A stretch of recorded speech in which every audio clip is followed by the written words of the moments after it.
वैसे तो चिरंतन सत्य को छोड़कर सच और झूठ में कोई बड़ा अंतर नहीं होता है, और अगर मामला उसमें भी पैसे वाले रसूखदार लोगों का हो तो फिर सच को झूठ और झूठ को सच में बदलते देर नहीं लगती है। ऐसा ही एक मामला शाहरुख खान के बेटे आर्यन खान के नारकोटिक्स के मामले में फंसने पर, जबकि समीर वानखेड़े ने उन्हें और उनके कई लोगों को क्रूज में रंगरेलियां मनाते हुए नारकोटिक्स के व्यापार में संलिप्त पाते हुए मामला दर्ज कराया था, तो अब भ्रष्टाचार में बिना झुके हुए उसे जेल में डलवा दिया था। तो शाहरुख खान जैसे प्रसिद्ध और पैसे वाले लोगों ने फिर बाद में, जैसा कि माना जाता है कि अक्सर ये लोग प्रशासन की मदद लेकर, बड़े बड़े वकीलों की मदद लेकर मामले को पलट देते हैं,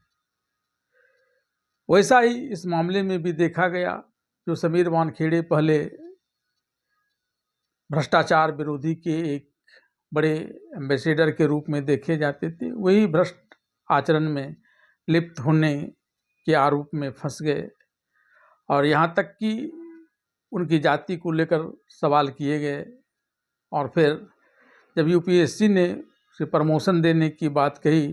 तो उस पर भी रोक लगाने के लिए इन रसूखदारों ने सरकार से मिलकर मामले को सुप्रीम कोर्ट में चुनौती देने का प्रयास किया, लेकिन न्यायालय ने अपना रुख स्पष्ट कर दिया कि ऐसे मामले में रसूखदार परिवारों के सरकार से मिलकर दबाव बनाने की रणनीति न्यायालय पर काम नहीं करेगी। और जो हाई कोर्ट ने निर्णय ले लिया है, यूपीएससी ने अगर उन्हें प्रमोशन दिया है तो यह प्रमोशन समीर वानखेड़े को मिलना चाहिए। एक तरह से ये सुप्रीम कोर्ट का जो फैसला है वह ऐसे रसूखदार लोगों को, सरकार में शामिल वैसे लोगों को जो भ्रष्टाचार को बढ़ावा देते हैं, उनके मुंह पर एक बड़ा तमाचा है। आइए आज की खबर में विस्तार से डालते हैं इन तमाम बातों पर एक नज़र। सुप्रीम कोर्ट ने दिल्ली हाई कोर्ट के उस फैसले में हस्तक्षेप करने से इनकार कर दिया है जिसमें भारतीय राजस्व सेवा के अधिकारी और पूर्व एनसीबी अधिकारी समीर ज्ञानदेव वानखेड़े के प्रमोशन को बरकरार रखा गया था। न्यायमूर्ति पीएस नरसिंह और आलोक अराड़े की बेंच ने केंद्र सरकार द्वारा दायर विशेष अनुमति याचिका एसएलपी खारिज कर दी।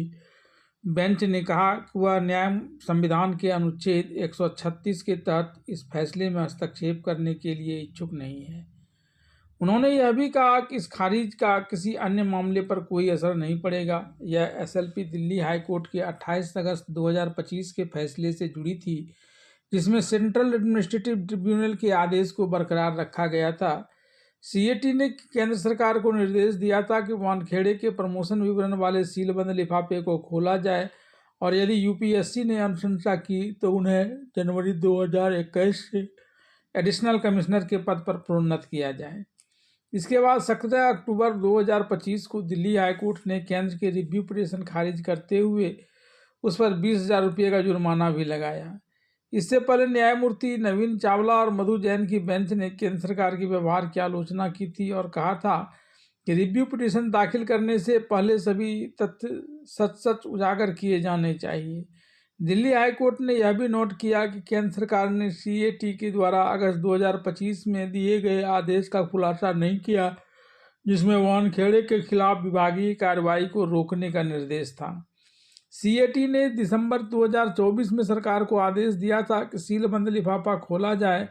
और यदि यूपीएससी वानखेड़े का नाम सुझाए तो उन्हें जनवरी 2021 से एडिशनल कमिश्नर के पद पर प्रोन्नत किया जाए।